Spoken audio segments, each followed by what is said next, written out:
Hello, viewers. Welcome to Newsweek South Asia, a show where we will provide you fresh insights into South Asia's geopolitical, strategic, and security situation.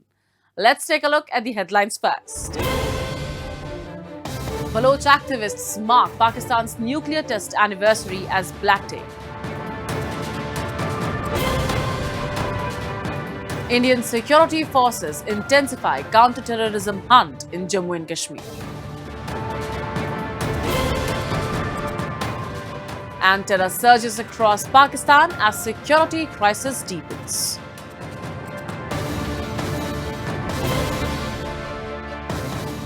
As Pakistan marked the anniversary of its 1998 nuclear tests with national celebrations, exiled Baloch and Pashtun activists observed the day as a Black Day, accusing Islamabad of sacrificing Balochistan for its strategic ambitions. Demonstrations across Europe reignited debate over human rights, enforced disappearances, and resource exploitation, and the long-term consequences of Pakistan's nuclear legacy in the restive province.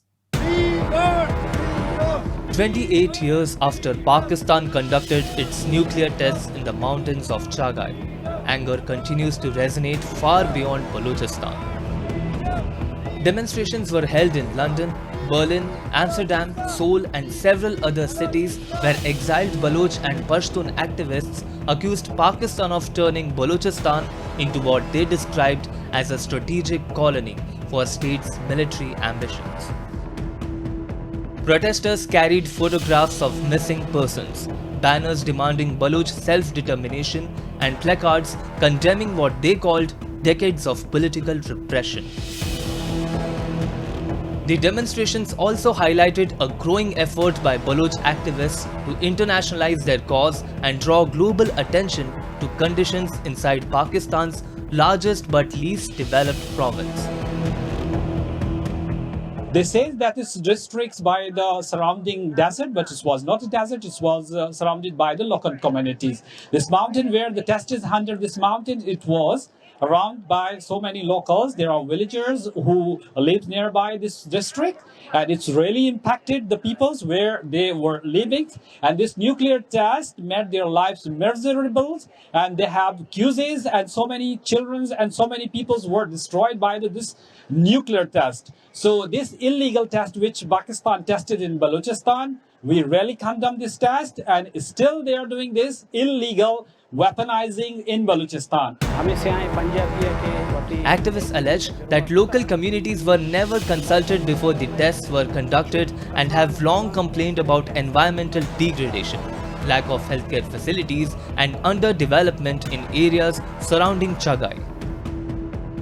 The controversy has also become symbolic of a broader complaint frequently raised by Baloch groups that Balochistan contributes vast natural resources to Pakistan's economy while remaining among the country's poorest regions. Rich in natural gas, copper and gold, Balochistan has become increasingly important to regional geopolitics. Yet activists argue that local communities have seen few benefits from projects that generate billions in revenue. The protests went beyond the nuclear issue and focused heavily on Pakistan's security policies in Balochistan. Activists accused the Pakistani military establishment of using enforced disappearances, arbitrary detentions and intimidation to suppress dissent. Pakistan has been committing various crimes in Balochistan that include human rights violations, Baloch genocides, enforced disappearance, looting and exploiting of the precious resources of Balochistan. International human rights organizations have repeatedly documented concerns regarding enforced disappearances in the province, an issue that has become one of the most sensitive subjects in Pakistan's domestic politics. Many speakers also linked Pakistan's internal security challenges to wider regional instability. They argued that despite decades of counter-terrorism campaigns, extremist violence continues to plague large parts of the country. The criticism comes at a time when Pakistan is facing renewed security pressures with terrorist attacks increasing across several regions. Activists used the occasion to question whether Islamabad's security policies have produced long-term stability or merely deepened existing grievances. For Pakistan's government, May 28 remains a celebration of strategic deterrence and national achievement. For many exiled Baloch activists, however, the anniversary represents something entirely different, a reminder of what they see as decades of exploitation, political exclusion, and military domination.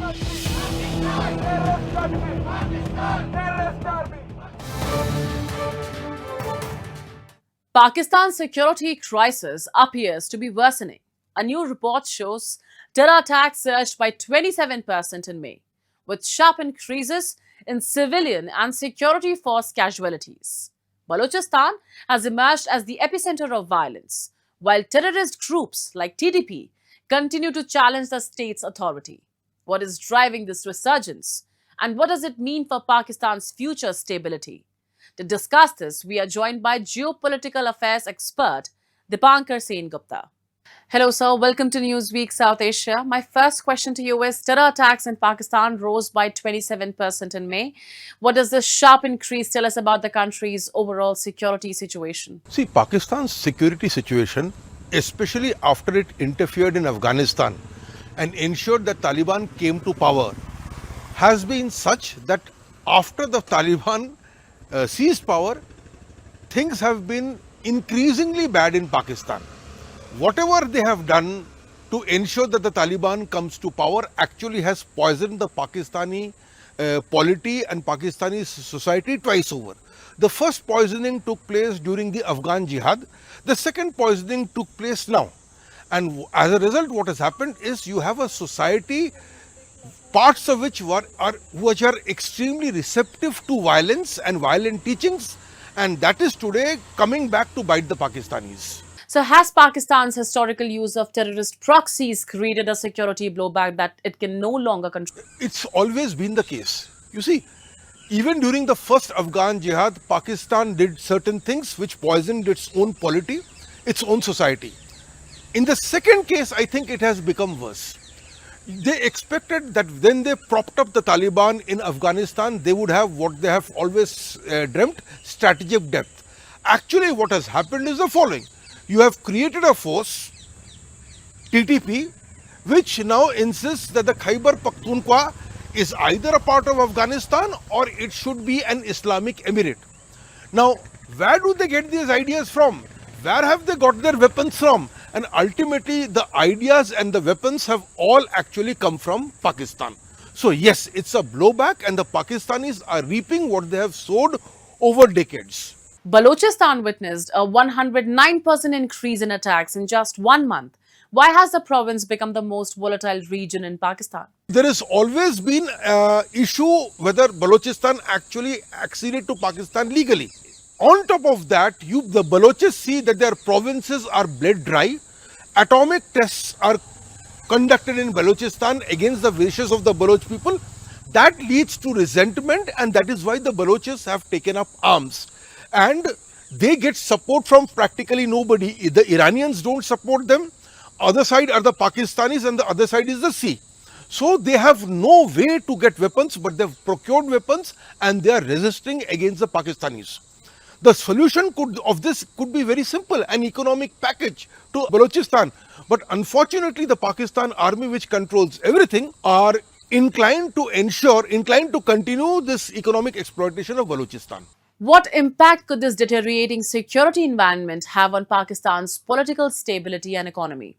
You see, one of the things that Pakistan and China have boasted of is the CPEC, the China-Pakistan Economic Corridor, which basically runs from Xinjiang through Gilgit-Baltistan, which is actually part of India, through POK, through Khyber Pakhtunkhwa, Punjab, and therefore it goes to Balochistan. If Gwadar itself is threatened, if Balochistan is unstable, then this particular economic corridor, which is part of the Belt and Road Initiative of China, this basically comes under threat.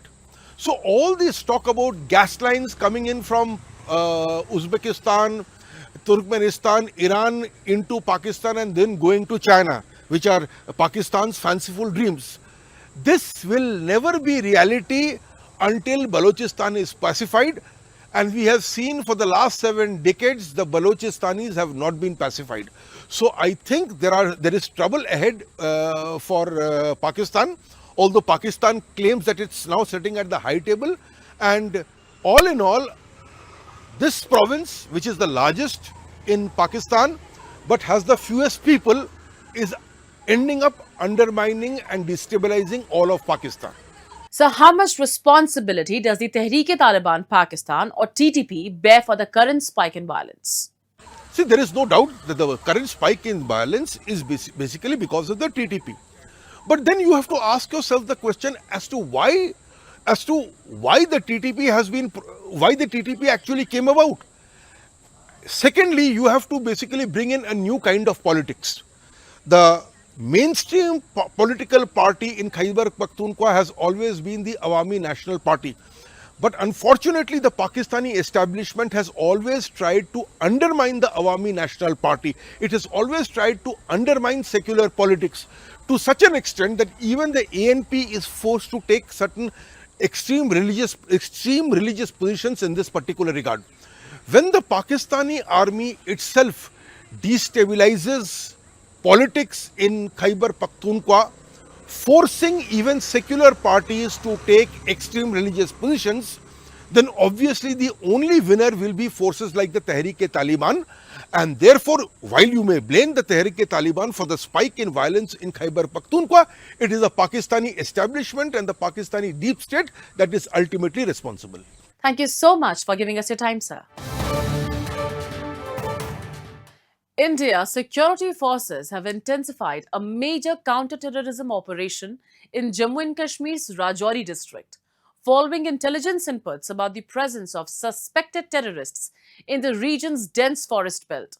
The operation, involving the Army, Jammu and Kashmir Police and CRPF, highlights India's continued efforts to prevent infiltration, dismantle terrorist networks and secure vulnerable border areas along the line of control. Our next report has more. Operation Sherwali has emerged as one of the most extensive counter-terrorism missions currently underway in Jammu and Kashmir.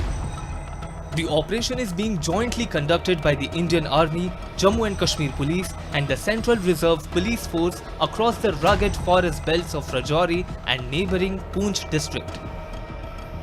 The search operation was launched after intelligence agencies received specific inputs regarding the movement of suspected terrorists in the region. Security agencies believe that terrorists may be attempting to use the thick forest cover and mountainous terrain to evade detection and establish temporary hideouts close to the line of control. Fresh search operations were also launched in the Naushera sector after local women reported spotting 3 suspicious individuals moving through the area during the night.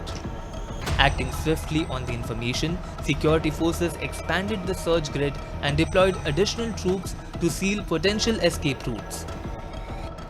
The operation is currently concentrated in the dense forest areas of Gambhir Mughlan and Dorimal in Manjakot sector of Rajouri.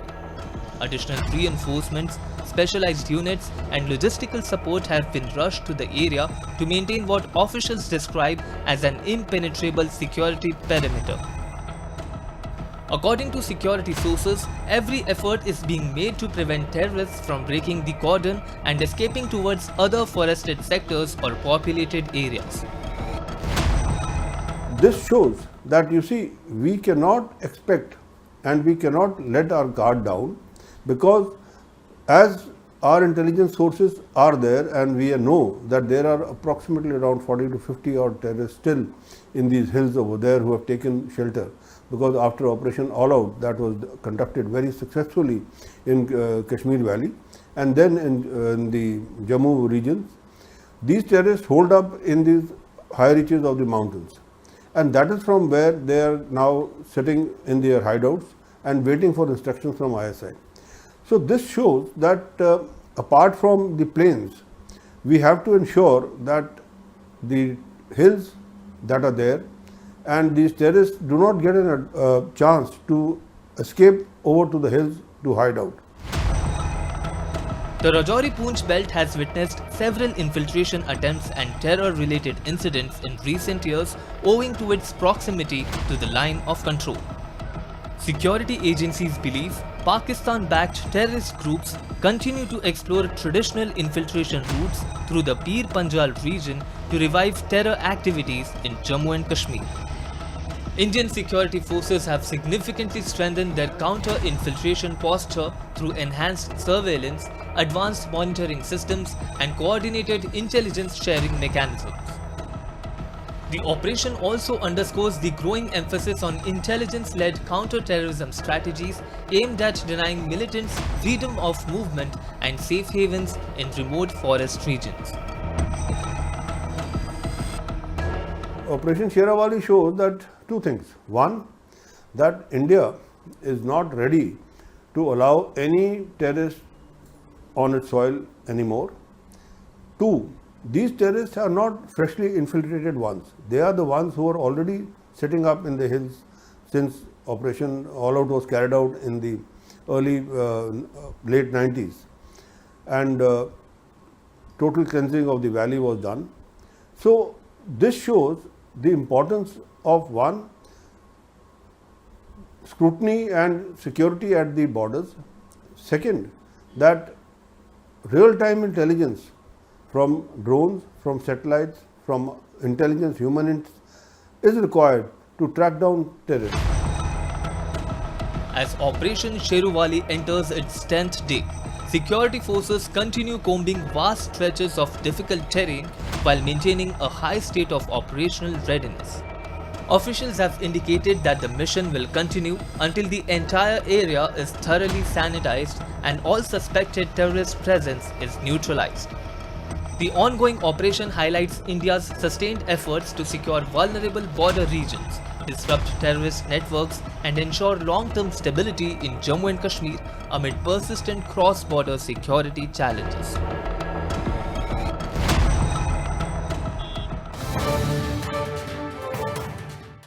A worsening healthcare crisis is unfolding in the Jhelum Valley district of Pakistan-occupied Jammu and Kashmir, where rising cases of kidney disease are exposing serious gaps in medical infrastructure.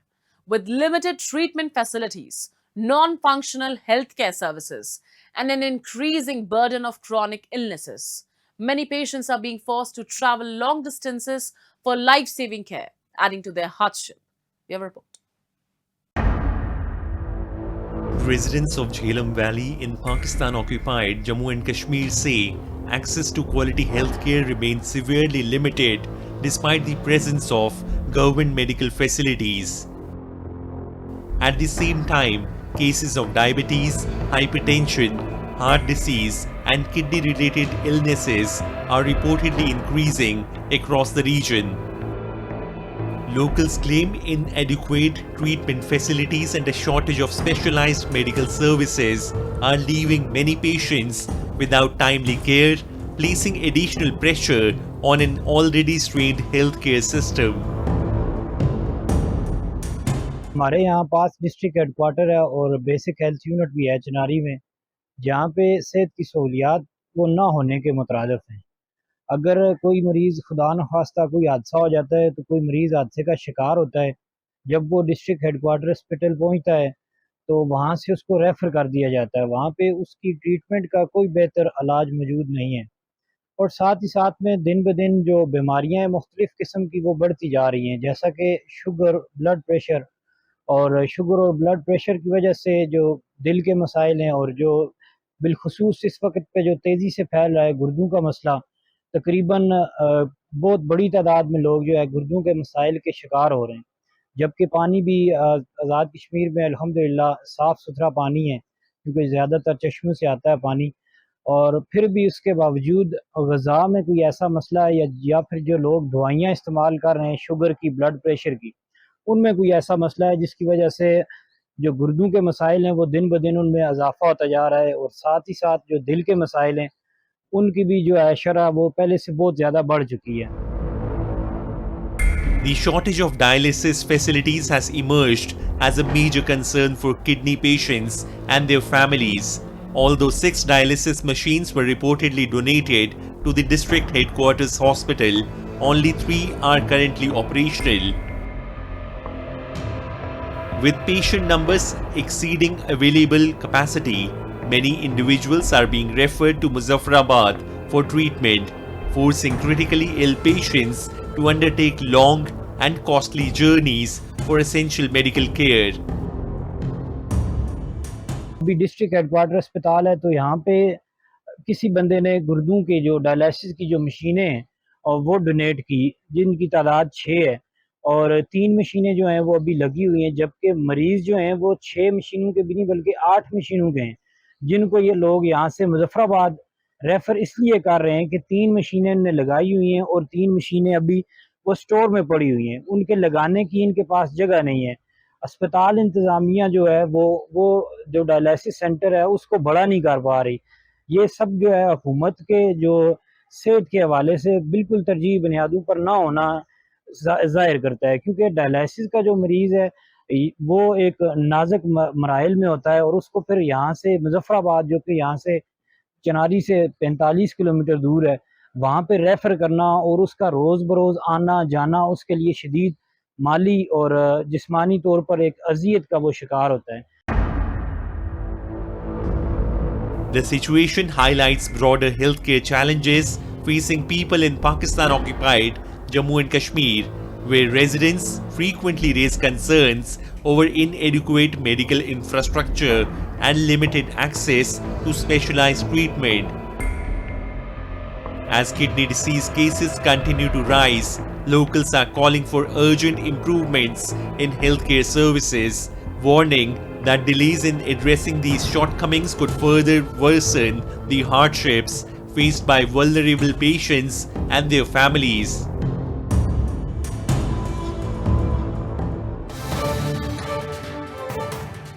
And with that, we come to the end of this edition of Newsweek South Asia. We'll be back next week with more news, views, and analysis from the subcontinent. Meanwhile, do keep writing to us at nwsa@anin.com. This is Shivangi Mishra signing off on behalf of the entire team of Newsweek South Asia. Goodbye and take care.